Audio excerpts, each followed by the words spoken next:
Good morning बच्चों। बच्चों, मैं मंजू राजावत आपको आज प्राकृतिक वनस्पति और वन संसाधन के बारे में चर्चा करेंगे राजस्थान के भूगोल में। तो पहला आता है कि प्राकृतिक वनस्पति क्या है, किसे कहते हैं। तो प्राकृतिक वनस्पति वह वनस्पति वन, झाड़ियाँ, घास आदि किसी भौगोलिक इकाई में प्राकृतिक रूप से जो विकसित होती हो वह प्राकृतिक वनस्पति कहलाती है। प्राकृतिक वनस्पति प्रमुख जीवीय नवीनीकरण योग्य संसाधन है जो उत्पादी और संरक्षित दोनों प्रकार के कार्य करता है और मानव जीवन का मुख्य आधार भी इसे माना जाता है। प्राकृतिक संपदा को ग्रीन गोल्ड के नाम से भी जाना जाता है। प्राकृतिक वनस्पति में हमें वन से प्राप्त लकड़ी, ईंधन की लकड़ी, चारा और अन्य उत्पाद जिनमें हमारे फल हैं, फूल हैं, दवाइयों से औषधियाँ हैं, वो आती हैं। इसके अलावा प्राकृतिक जो वनस्पति है मिट्टी अपरदन को भी कम करती है और जल प्रवाह को नियंत्रित करके बाढ़ को रोकने का कार्य भी करती है। अब आता है कि भारत में सबसे पहले लॉर्ड डलहौजी ने 1855 में एक वन नीति बनाई थी, जिसके अंतर्गत उन्होंने ये कहा था कि राज्य के वन क्षेत्र में जो भी इमारती लकड़ी के पेड़ हैं वे सरकार के हैं और उन पर किसी व्यक्ति का कोई अधिकार या दावा नहीं है। उसके बाद से जो वनों के लिए एक परंपरागत अधिकारों से वंचित करने के लिए वन कानून या वन नीतियों का निर्माण किया गया। 1855 में वन नीति, 1865 का पहला वन कानून, 1878 में वन का कानून, 1894 की पहली वन नीति, भारतीय वन अधिनियम 1927, राष्ट्रीय वन नीति 1952, फॉरेस्ट कंजर्वेशन ऑर्डिनेंस एक्ट 1980 और नई राष्ट्रीय वन नीति 1988। संविधान के जो 42वां संशोधन है 1976 के द्वारा वनों का विषम राज्य सूची से समवर्ती सूची में लाया गया। तो इस तरह से ये कानून निर्धारित किए गए। अब आता है कि राजस्थान में जो वनस्पति है उसको प्रभावित करने वाले कौन कौन से कारक हैं। तो राजस्थान में वनस्पति के वितरण, संगठन, प्रकार और मात्रा पर धरातलीय, जलवायुविक, मिट्टी आदि का प्रभाव हमें दिखाई देता है। तो इस आधार पर 4 प्रकार बताए गए हैं: धरातलीय कारक, जलवायु, मिट्टी और जैविक कारक। पहला आता है धरातलीय कारक। राज्य का मध्य में दक्षिण पश्चिम से उत्तर पूर्व की ओर करीब 692 किलोमीटर लंबाई में विस्तृत अरावली पर्वत श्रृंखला फैली हुई है। अरावली का पूर्वी और दक्षिणी पूर्वी भाग क्रमशः बनास, बाणगंगा और गंभीर नदियों के उपजाऊ मैदान और विंध्याचल पठारी भूमि पर विस्तृत है, फैला हुआ है। और अरावली का जो पश्चिमी भाग है वो थार के रेगिस्तान के रूप में बालू का स्तूपों, बालू कटकों और बालू की पहाड़ियों से निर्मित मैदान है। अब हमें इसमें विविधता दिखाई देती है कि एक तरफ तो बनास, बाणगंगा और गंभीरी नदियां हैं और दूसरी तरफ मरुस्थलीय क्षेत्र है। तो जहाँ पर नदियों का क्षेत्र है वहाँ पर हमें वनस्पति ज़्यादा दिखाई देगी और मरुस्थलीय क्षेत्र में कम दिखाई देगी। तो अरावली के जो दक्षिण में पर्वतीय क्षेत्र में उपोष्ण सदाबहार वन, सघन वनस्पति पाई जाती है।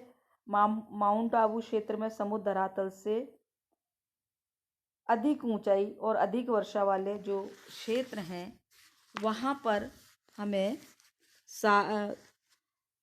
वनस्पति ज़्यादा दिखाई देती है। इसके विपरीत अगर हम मरुस्थलीय भागों में देखें तो हमें वहाँ पर कुमटा, बेर, खीपरा, फोक, खेजड़ी, सफ़ेद औक ये दिखाई देते हैं। इसके अलावा जहाँ थोड़ी बहुत वर्षा है वहाँ पर हमें घास दिखाई देती है। फिर आता है दूसरा कारण, जलवायु। वनस्पति के लिए जितना धरातलीय भाग आवश्यक है, महत्वपूर्ण है, उतना ही जलवायु। जलवायु कारकों में उच्चावच्ची के कारकों के संयोग से वर्षा कारक सबसे ज़्यादा प्रभावशाली है। वनस्पति के वितरण और सघनता पर वर्षा का हमें प्रभाव देखने को मिलता है, क्योंकि वर्षा जहाँ ज़्यादा होती है वहाँ वनस्पति की सघनता दिखाई देती है, और जहाँ वर्षा कम होती है वहाँ पर हमें वनस्पति विरल दिखाई देती है। और मरुस्थलीय क्षेत्रों में जहाँ वर्षा बहुत ही कम होती है तो हमें सिर्फ कटीली झाड़ियाँ ही दिखाई देती हैं। तो राज्य का जो पश्चिमी भाग है जहाँ वर्षा का औसत 20 सेंटीमीटर है, वहाँ पर खेजड़ी, बबूल, कैर इस तरह के जो वृक्ष हैं वो हमें दिखाई देते हैं। फिर आता है मिट्टी।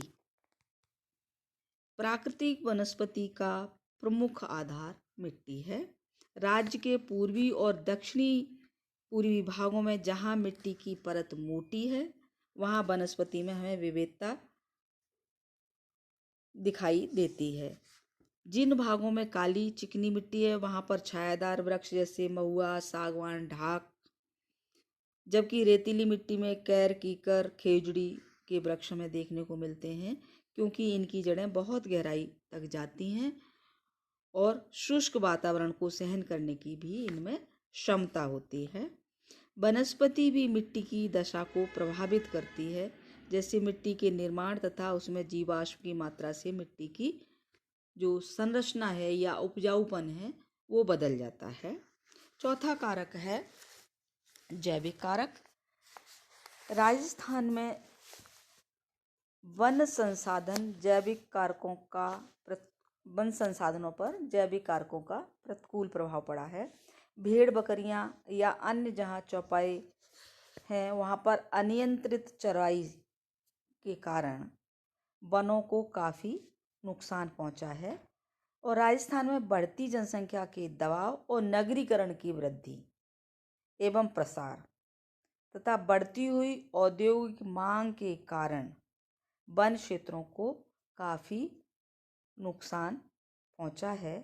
आवासीय भूमि प्राप्त करने के लिए या ईंधन के लिए लकड़ी प्राप्त करने के लिए राष्ट्रीय राजमार्गों का विस्तार या उनकी लेन बढ़ाने के लिए जो भूमि थी उसका अधिग्रहण किया गया, जिससे वनों में काफ़ी कमी देखने को मिलती है। इसके अलावा जो आदिवासी या ग्रामवासी हैं, गांव में रहने निवासी हैं, वो क्या करते हैं, वनों की अंधाधुंध कटाई करते हैं और वृक्षों की जो कटाई के साथ साथ ग्रामीण और आदिवासी द्वारा वनों की कटाई के साथ स्वार्थी व्यापारी और ठेकेदार भी अंधाधुंध कटाई के लिए उत्तरदायी हैं। वृक्षों की रक्षा में तो प्राणों तक की को बलिदान कर दिया, जैसे कि अमृता देवी बिश्नोई और उनके साथ 363 लोगों ने अपने प्राण की रक्षा की परवाह न करके वृक्षों की रक्षा के लिए बलिदान भी दिए हैं। इसीलिए वनों के तीव्र ह्रास को रोकने के लिए सभी को जागरूक करना होगा और सरकार द्वारा भी सार्थक प्रयास करने होंगे। सरकार क्षेत्रीय प्रजाति के वृक्षों के स्थान पर बबूल, कीकर, इजरायली बबूल, विदेशी बबूल आदि की प्रजातियों का रोपण कर वनस्पति के संरक्षण हेतु प्रयास कर रही है। और इन विदेशी प्रजातियों का रोपण है मूल प्राकृतिक वनस्पति के रूप में भी इनमें हमें परिवर्तन देखने को मिल रहा है। तो ये 4 थे प्रकार जो कि वनस्पति को प्रभावित करते हैं। अब आता है कि राजस्थान में कौन कौन सी राजस्थान का जो मुख्य वृक्ष है वो खेजड़ी है, रेगिस्तानी वृक्ष, जिसकी लंबाई 88 फीट तक भी पाई जाती है। और इसके अलावा सेवण घास है, धामण घास है, ये भी यहाँ पर देखने को मिलती हैं। इसके अलावा राजस्थान में और भी घास हैं, अलवेरा है, सुगनी है, खसखस है, धामण है, मोथा है, एंचा है, अंजन है। ये बहुत सारी जो घासें हैं जो यहाँ की विशेषता है वो देखने को मिलती है। इसके अलावा राजस्थान में अनेकों प्रकार की जड़ी बूटियां भी वन क्षेत्र में देखने को मिलती हैं।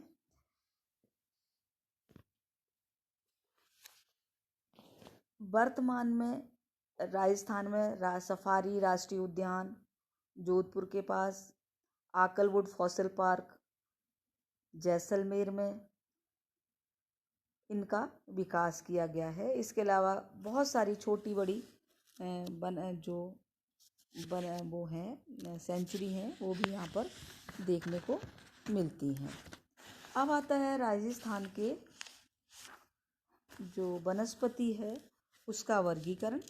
उसको अपन अगले वीडियो में पढ़ेंगे कि राजस्थान की जो वनस्पति है उसको कितने भागों में बांटा गया है, वर्गीकरण क्या है, तो उसकी जानकारी अपन अगले वीडियो में करेंगे। Thank you.